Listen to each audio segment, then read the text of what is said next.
What's happening, people? It's 8 o'clock. Yes, I'm here. Welcome to another edition of Messages in the Madness with yours truly, Longhorn the Comedian. And yes, I'm about 30 seconds late because I was sitting here playing with my computer, dreaming, doing stuff I probably shouldn't be doing, but I was doing it anyway. So just want to welcome everybody. Thank y'all for stopping by. Thank y'all for visiting. Thank you for coming in.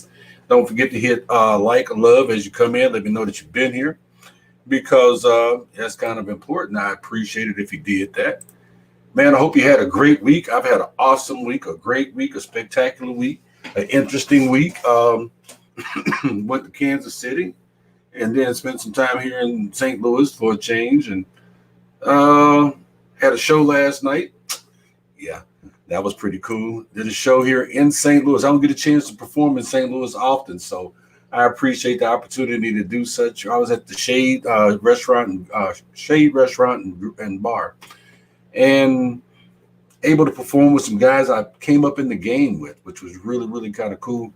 You can see the pictures on my Facebook page.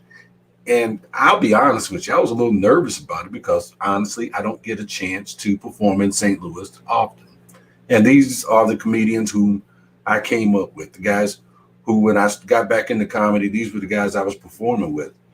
And some of them knew me when I started comedy and before I had that 10-year hiatus. So to get their accolades and for them to see me perform last night and the accolades that I received afterwards, yeah, it really meant a lot. It did. I was on cloud nine. I was. So excuse the cough, but it was great. And like I say, I'm still riding that cloud, so I'm kind of happy about that. Hope everybody's doing great. Don't forget to hit like, love when you come in. Let me know that you're here. Let me know that you've been here. Let me know that you're checking me out. Even if you don't stay for the whole show, just give me some likes, give me some love. I'd appreciate that. I am working on a new thing that well, it's not really new, but I'm going to share my screen real quick so I can show it to y'all. Nope, I guess I closed it out, so I guess I can't share it with you. But I'm really working on this thing on I want to get a Ford commercial, so I figure I'm gonna put it out there and see what happens. I've been working on a picture that was taken last night, and we're gonna see what we can do with it. See if we can get 1,000 shares out of it. So let me look into my magic mirror. Come on, y'all? Give me some likes, give me some loves. Let me know that you guys are here. I don't know you're here unless you hit the like or the love. And I'm starting to see. Let me see. I see James. I see Ethel. I see Jeff always giving me crap. God, I love that guy, but he's always busting my balls. But I wouldn't, you know what? I wouldn't expect anything different from him. I see you, Miss Heidi. Thank you for stopping by. I appreciate y'all. I do. Like I said, it's been an interesting week, and I'm kind of glad getting ready to start the next week. This week I'm going to Nebraska and South Dakota. Yeah, always fun.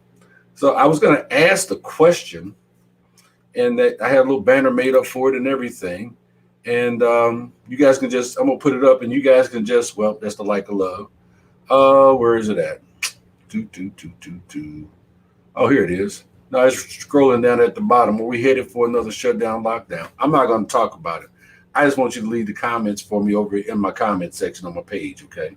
So again, don't forget to hit like, love. Let me know that you stopped by. I appreciate it. So tonight, let's just get to the message. The message is really simple.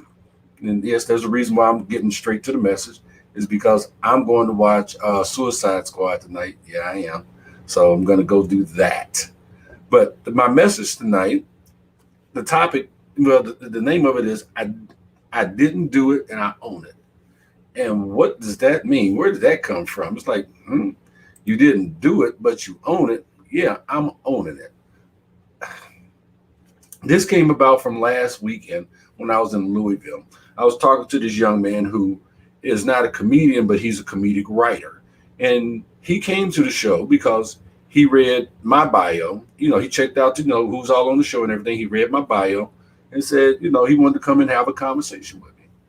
So we talked, and he looked at me and he goes, well, I've watched you perform. You're very funny. You're very good. I've seen your stuff online. I've read your web page and everything. Like, you're very accomplished.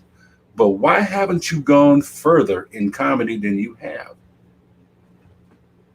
Yeah, I had to pause. And I say, young man, that's a very good question. And I will tell you why. It's my fault. I own it. He goes, well, what do you mean? I said, I didn't work. I haven't worked hard enough. I didn't push hard enough. I didn't, there was things that I didn't do that I should have done that I did not do. So the reason I'm not further along in comedy is because I failed, not because of anybody else. Some comics talk about the gatekeepers of comedy and people that's keeping them down and keeping them from getting to certain places. There may be some of that. But am I blaming them for that? No, I'm not. Now, 15, 20 years ago, yeah, I probably would have. I probably been, man, somebody's keeping me down. They're keeping me out. They're not giving me a break. But you ever stop to think, at least I should have, that maybe I wasn't ready for that. Maybe I wasn't ready to receive whatever it was that I thought that I should have received. I went back and watched a tape of mine from the first time I headlined at a comedy club. And God bless his soul, Harvey Boyd let me headline his club. And he let me headline it a number of times until the place was sold. I went back and watched that very first, and I was like, you know what? I wasn't ready to do this. Yeah, he let me headline and he paid me to headline, but I wasn't ready. And maybe I'm not further along in my career than where I should be because I'm not ready. Yeah, I'm a number of things. I'm funny, I'm jovial, I'm humorous, I'm quick-witted. I've got a lot of things going for me, but maybe I'm just not there. Maybe I have not gone the extra step. Maybe I haven't did what I need to do. A lot of comics will take and pick up, they'll get a TV credit or two, pick up, move to California, and I admire them for that. And their careers still haven't went anywhere. I have not done that. I have been to California. I went to California and bombed. Oh God, I bombed so bad I should have changed my name to Ahmed. I was a terrorist. I was a comedy terrorist. And I know that's not PC, and I apologize if I offended anybody. But it was the reality. I went. And it's probably why I haven't been back, because I was afraid to fail again. Facts. No reason to lie about it. That was years ago. I have a picture. A guy took a picture of me kneeling down while I was squatting down, and I was praying with my hat in my hand. And that was a night. I have never bombed that bad before in my life, but I keep that picture as a reminder of this is how bad you have been. Everything else, this is your goal. You can never get this low again. I see my brother Reggie Chandler chime in. He said, good point. Confession is good. Okay, confession is good. This is very true. Reggie's a very, very, very funny young man. I came up with Reggie in the comedy game back in the day. I met him when I first started comedy, when I had jokes on layaway. And he changed his life and did some things. Now he's traveling all over the country and the world telling jokes for God. And I admire him so. I called him the deacon of comedy. And he got promoted by what's his name? Joyce Myers to the bishop of comedy. So Bishop, thank you for stopping by. I really appreciate it. You're still my brother. I still love you. Hug my nephews for me, okay? So I own it. I didn't do it, and I own it. And that just goes with so many different things in life that we have to own them. We have to own the things that we didn't do. We have to own the things that we didn't say. Coulda, woulda, shoulda, didn't. Those would be, shoulda, woulda, coulda, wish I woulda, should have, all those. We're guilty. I'm guilty. Fingers pointing at me. I don't point fingers at people saying you did this, because when I point that finger, there's 3 fingers pointing back at me. What I coulda, shoulda, did. I could have spent less time playing Xbox. I could have spent more time traveling the highway. But we're all guilty of something that we didn't do. And I own it. And that's the biggest part, is owning up to what it is that you didn't do. Yeah, we do. We're going to have to break bread real soon, man. Love you too, Reggie. I do. James, you make a very good point. You say we are not ready till we have to step up. Man, that is so much truth to that. There is a lot of truth to that. Because until we have to step up, we just lay back and then think about what we could have did and talk about what we could have did, but what did we actually do? So that was my answer to that young man. Because he's like, man, well, you've worked with all these wonderful people, which I have. I can't. When I got back into comedy, and back in when I first started off in comedy, I started off with guys like Sid the Entertainer, Lavelle Crawford, Andre Hamm, Reggie Chandler, a lot of these guys that have gone on to have stellar careers. I dropped out for 10 years. That's nobody's fault. That's me. I own that. I own all of that. That wasn't their fault. Now, should I reach back and say, hey, man, I've been knowing you since XYZ. Won't you come on and put me on? They don't owe me that. I didn't put in the work that they did. Truth. I didn't go to California with $100 in my pocket and a badly running car and try to make it. Couch surfing from couch to surfing from couch to couch or sleeping in my own vehicle. I didn't do that, and a lot of those guys did, and they made it. And then some comics went out there and they just banded together and they lived together or did whatever it was that they had to do until they was able to stand on their own feet. I didn't do that. So again, it's about accepting the responsibility for our actions and just owning it. And I do. Do I have any regrets? No, I'm too old for regrets.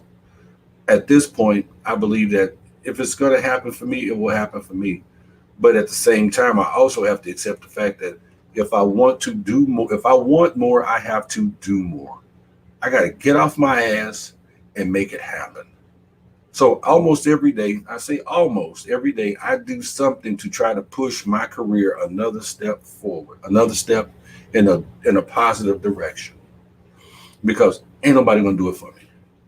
Nobody's gonna do it for me. Okay, thanks, James. I appreciate that. Yes, I did take care of my family. I did. I stepped back and I raised my children. I was there for them, and we still have a great relationship because of that. But now there's no excuses. My kids are grown and gone. And yes, now that they're grown and gone, I am pushing harder to move forward. I am.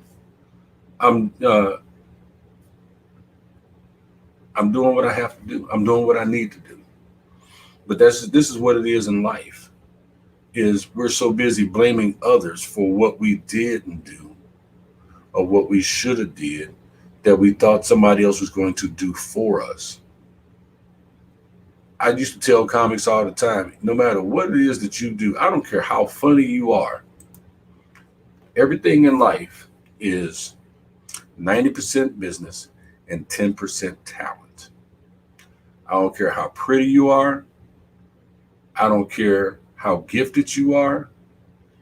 I don't care how much talent you have, it's only 10% of the pie. Because they could take somebody who's less talented than you, less brilliant than you, and move them forward if their business is on point. Getting to appointments on time, having resumes together, headshots together, whatever it is. If you're a mechanic, getting to the shop on time, having transportation to get you there, having a toolbox and knowledge and be ready to rock and roll. That's the business. And comedy is no different. Nothing in life is anything different. Whether it's comedy, singing, dancing, being an administrative assistant, being a respiratory therapist, you got to be ready. You got to be willing to do what it takes to get you to the level that you have to be in order to be prepared to do what it is you have to do at the time that you have to do it. And if you don't do it, it's no one else's fault but yours. So, to that young man, thank you for making me think and realize and reflect because the honest to God truth is, it's nobody else's fault but my own. And I own it. I didn't do it, and I own it. So that's my message. In the interim, y'all, thank y'all for stopping by. Hit like or love. Let me know that you stopped by. I appreciate my big brother Reggie stopping in. James, I love you, Heidi. Great to see you. I appreciate everybody that stopped by and said, hey, drop the like or love. I look over here, I see Randy drop by. I saw Jeff. Hey, Ethel, I didn't see you pop in. See, that's why I say you got to leave me a comment, because otherwise I have to look over the other screen to see you. Thanks for stopping in. Appreciate you. But this is it. This is what it is. So with that being said, I'm going to watch Suicide Squad. Get ready for Monday. And this week, I hope you have an awesome week, a fabulous week, a spectacular week. I hope that you don't do what I have done. Do it, and then you can own it instead of not doing it, but you still got to own it. I'm Longhorn the Comedian. God bless y'all. Don't forget. Yeah. Thank God for making everything possible. Take care of yourselves, love yourselves, respect yourself, take care of them children, love them children. Yeah. Take care of our vets. Again, I'm Longhorn the Comedian. God bless y'all. $2.